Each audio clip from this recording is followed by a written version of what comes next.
Morning সবাইকে। সবাই কেমন আছো? আশা করি সবাই খুব ভালো আছো। টিয়ার সিম্পল লাইফস্টাইলের নতুন একটি ব্লগে তোমাদের সবাইকে স্বাগত জানাই।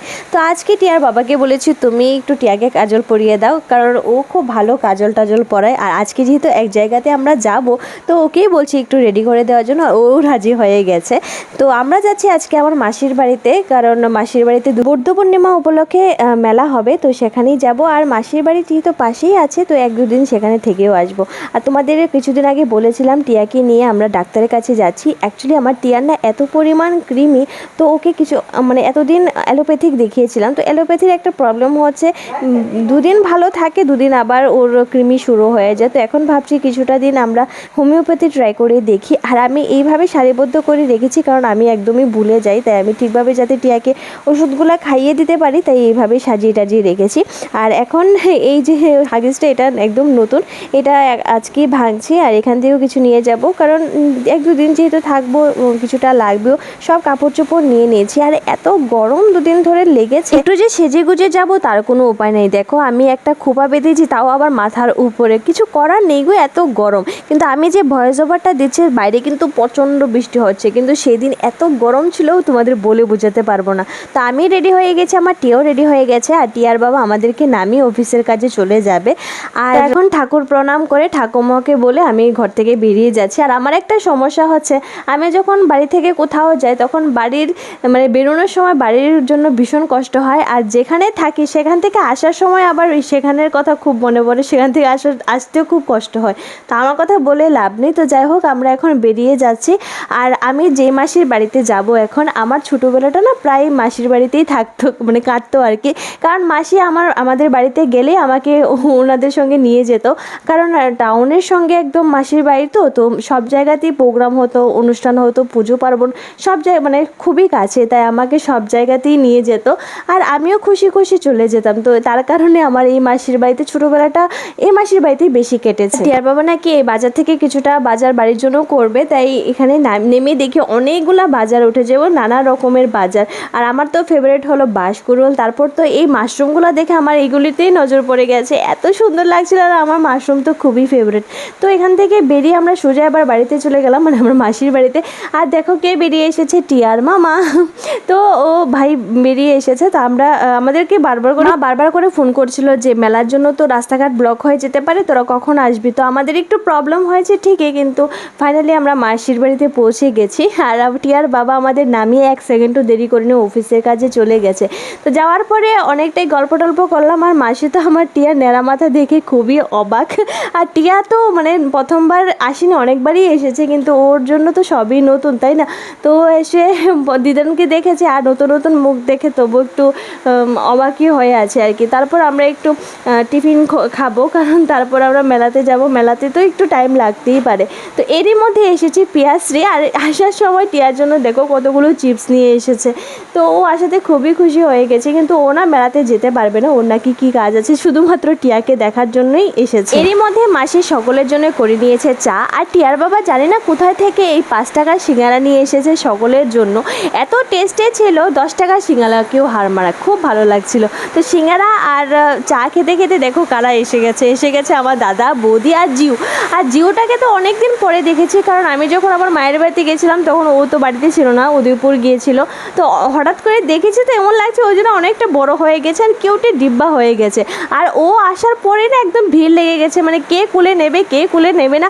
আর আমি তো ওকে চাইছিলাম কচলাতে, ওকে অনেক দিন পরে দেখেছি, তো ওকে অনেকটা কিউট লাগছিল। আর এদিকে আমার টিয়াটাও দেখো বুনুকে খুব মিস করছিল, তাই টিয়াও বসে গেছে বুনুকে আদর করার জন্য। আর আমি এদিকে ভয়েস ওভার দিচ্ছি, বাইরে প্রচণ্ড বৃষ্টি হচ্ছে। তোমাদের এদিকে বৃষ্টি হচ্ছে কিনা কাইন্ডলি কিন্তু কমেন্ট করে বলো। একবার টিয়া একবার জিয়া এইসব করতে করতে আমাদের সময় যে কোথায় চলে যাচ্ছিলো। এদিকে 8:30 বেজে গেছে, আর আমরা একদমই রেডি হইনি মেলাতে যাওয়ার জন্য। তো সবাই বলছিলাম যদি এখন না যাই তাহলে সত্যি সত্যি অনেকটা দেরি হয়ে যাবে মেলাতে যেতে। তো আমরা মোটামুটি সবাই টিয়াকে খাইয়ে দিয়েছি, জিয়াকে খাইয়ে দিয়েছি। এবার আমরা সবাই মিলে বেরিয়ে গেলাম মেলাতে যাওয়ার জন্য ফাইনালি। তো খুব ভালো লাগছে যে সবাই মিলে যাচ্ছে আজকে অনেক দিন পর মেলা। আর মেলাতে যেতে যেতে তোমাদের সঙ্গে গৌতম বুদ্ধের ব্যাপারে কিছু কথা শেয়ার করি, যেটা আমি আমার বাবা থেকে শুনেছি। আর আমি যখন ছোট ছিলাম তখন বাবা একদম একটা বাচ্চাকে যেভাবে সহজ ভাষায় বোঝায় যে কোনটা কী জিনিস, তো গৌতম বুদ্ধের ব্যাপারেও আমাকে একদম সহজ ভাষায় বুঝিয়ে দিয়েছিল যে গৌতম গৌতম বুদ্ধ কে, গৌতম বুদ্ধ কিভাবে হয়েছে, তো ততটুকুই আমি জানি। আর তখন থেকে না আমার গৌতম বুদ্ধের ব্যাপারে একটু আলাদাই টান আছে। গৌতম বুদ্ধ কিন্তু একজন রাজা ছিলেন, আর ওনার ছোটোবেলার নাম ছিল সিদ্ধার্থ। তো উনি যদি চাইতো যে ওনার মানে রাজা হয়ে থাকতে, তো উনি কিন্তু আরাম করে থাকতে পারতো, কোনো অভাব অনটন ছিল না। কিন্তু উনি রাজার মানে দেশ সাম্রাজ্য ছেড়ে, মা বাবা বউ বাচ্চা সবাইকে ছেড়ে একজন ভিক্ষুক, একজন সন্ন্যাসীর মতন জীবনযাপন করেছে। আর ওনার 6 থেকে 8 বছর হয়তো টাইম লেগেছে যে সান্নিধ্য লাভ করতে, আমি ঠিক টাইমটা ভুলে গেছি। তো ওই টাইমে অ্যাকচুয়ালি উনি এই কারণে ঘর থেকে বেরিয়েছিল, উনি জানতে চেয়েছিল যে জীবন মানে কি, ব্যথা জীর্ণতা মানে কি, মৃত্যু কি জিনিস, আমাদের বার্ধক্য কেন আসে, আমরা এই দুঃখ কষ্টের জীবন থেকে কিভাবে মুক্তি পাবো, মুক্তি মানে কি। তো এইসব কঠিন কঠিন ভাষার মাহিত্য কি, এইসব জিনিস জানারই জন্য উনি মানে ঘর থেকে বেরিয়েছিল। আর উনি যেটা বুঝেছেন এই ওনার সান্নিধ্য থেকে, এটাই আমাদের বোঝানোর চেষ্টা করেছেন। উনি অনেকগুলা বাণী বলে দিয়ে গেছেন, যেগুলি আমরা যদি আমাদের লাইফে এইসব জিনিসগুলা আমরা উপয়োগ করি, তাহলে কিন্তু আমাদের জীবনটা অনেকটাই অসাধারণ হয়ে যাবে। আমার বাবা একটা মানে গল্প বলেছিল, তো সেই গল্পটা আমার আজও মনে আছে, আজও আমার মনে দাগ কেটে গেছে। তো আমরা সবসময় ভাবি যে আমাদের জীবনে এত দুঃখ কেন, কেন আমার সঙ্গে এত খারাপ হচ্ছে, আমি কেন দুঃখে আছি, সবাই ভালো আছে, আমি আনন্দে কেন থাকবো না, আমাকে কেন ভগবানের দেখে দেখে কষ্টগুলা দে। তো এরকমই একটা ইনসিডেন্ট হয়েছে একটা মহিলার সঙ্গে, ওনার বাচ্চা মারা গেছে। তো উনি এই সুখটা নিতে পারছিল না, দিনরাত শুধু কান্নাকাটি করতো, আর সবসময় ভাবতো আমার ছেলেটা বা আমার মেয়েটা কেন মানে কী দোষ করেছে যে আমাকে আমার বাচ্চাটা মারা গেছে, আমি কেন কষ্ট পাচ্ছি।